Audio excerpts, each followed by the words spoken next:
Mr. Melvin Yong.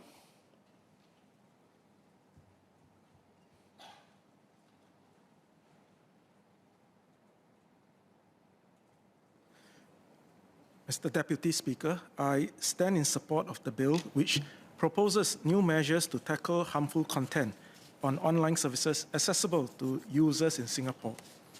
Sir, the bill proposes a wide range of measures to improve online safety of internet users in Singapore, combat harmful content, and empower users with information and tools to protect themselves from content which is harmful or detrimental to their well-being. In my speech today, I'll touch on how we need to protect our most vulnerable groups and suggest ways that we can further enhance protection, particularly for children. Sir, it is a fact that internet users in Singapore are not immune from harmful online content.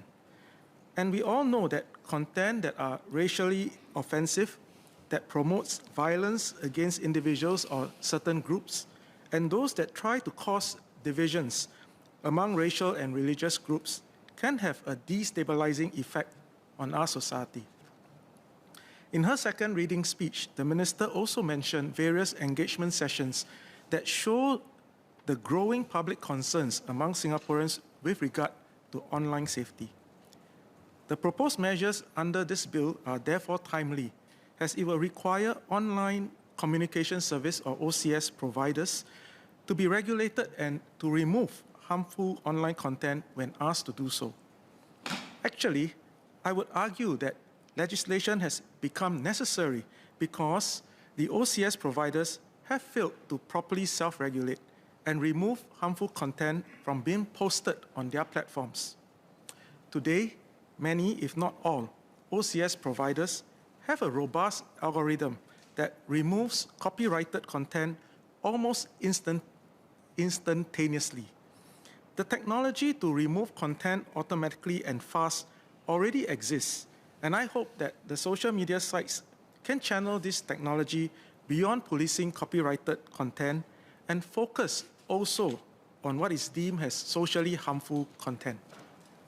However, just as an OCS provider can use technology to aid enforcement, consumers can use technology too to circumvent blocked content. In cases where an OCS provider disables access by Singapore users to a harmful content, it can still be easily accessible with a simple subscription to a VPN service. I would like to ask, how is the Ministry planning to address this gap? I would also like to ask, how fast must an OCS provider comply with a directive issued by IMDA under this bill? I note that the current draft Code of Practice for Online Safety for designated social media services does not specify a timeline for compliance. I understand that in some of the European countries, the OCS provider is required to comply with a takedown notice within a stipulated time. I'm therefore curious to know what are the reasons behind the omission of a timeline to comply with the IMDA directive. The speed at which a video of the 2019 New Zealand mosque shooting spread across social media platforms has demonstrated yet again that tech companies are still struggling to control content, especially from popular social media services that offer live streaming of events. I read that in Germany, social media companies such as Facebook, Twitter, Google, and YouTube are part of a self-regulatory task force committed to removing harmful content quickly. These companies have introduced or improved internal reporting mechanisms and employed local experts to undertake supervision of content. Will the Ministry consider working with the key OCS providers to establish such a task force in Singapore? Mr. Deputy Speaker, the second half of my speech deals with the need to protect our children from harmful online content. Children today have grown up with the internet, and online media is a key part of their daily lives. According to various research, social media and other online media have a direct impact on our children. The content that our children see online shapes the way they think, and influences how they perceive themselves and others. Despite many social media services having minimum age limits for new account signups, many young children do have a social media account.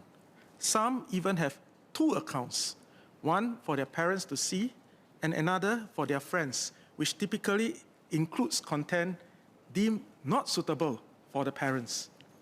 Against such a backdrop, we must strive to protect our children when they are at an impressionable age and ensure that they have a safe space when they access the internet and use social media services. For our vulnerable young children, I hope that companies can put in place speed humps to slow down their use of the social media services. We can do so in two ways. First, I call for mandatory age verification to be done for all new signups to ensure that new accounts being created comply with the terms of use set up by the social media service. While I note that the draft code of practice proposes that the services must minimize users' exposure to harmful content through measures such as through content moderation measures, these are imperfect and many seemingly innocuous posts can end up being harmful to the very young. Second, we should introduce mandatory screen times for very young children. Excessive screen time has been linked to poor developmental outcomes, and we must ensure that our very young do not get hooked onto the never-ending spiral of scrolling mindlessly through social media content. Sir, in addition to introducing speed humps to control online media consumption by our children, we must also do all we can to tackle online bullying that many children face. According to statistics from the Ministry of Education, the number of bullying incidents reported each year to schools has remained low, at about 2 incidents per 1,000 primary school pupils and 5 incidents per 1,000 secondary school pupils. I wonder if these figures included online bullying. In August 2022, a video emerged on social media showing 3 teenage girls beating up another girl in a car park. For every such incident that goes viral, how many more fly undetected under the radar? What about more subtle but no less harmful forms of online bullying, such as posting hateful and troll comments among peers?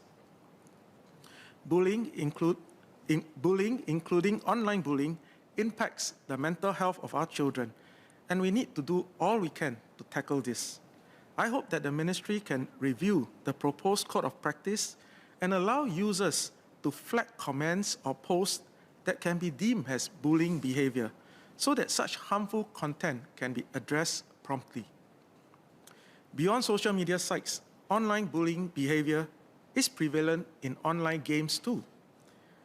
As an advisor to the Singapore Cyber Sports and Online Gaming Association, this is an area that I'm greatly concerned about, as our children tend to treat what happens in online games very seriously. A key concern about the popularity of video games is that so much of the content is hypersexualized. Pornography is often embedded in these games, and many games do glorify violence and sexual exploitation. In fact, a quick online search will surface many stories about how violence towards women is encouraged amongst gamers who hide under the cover of anonymity. For example, in the game The Sims Online, a cyber brothel was developed by a 17-year-old boy using the game alias Evangeline, and customers paid Sim money for cyber sex by the minute. It was later reported that his account was subsequently cancelled, but no legal action was taken against him. Sir, online games have evolved from being single-player, single-console activities to massively multiplayer online interactions, which often integrates playing with networking to build a huge online community.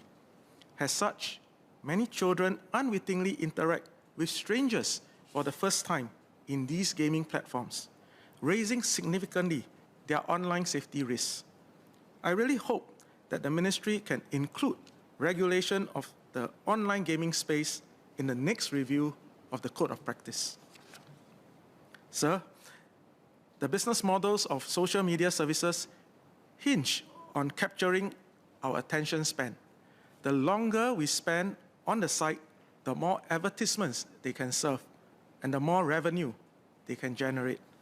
Children, unlike adults, cannot make this trade-off conscientiously, and they do not understand the potential unknown side effects from being hooked onto these social media sites. We must therefore strive to protect them and introduce speed humps to manage their consumption of such online content. We must also do all we can to stop and prevent online bullying, which can cause real and sometimes deadly real-world consequences. With that, I support the bill.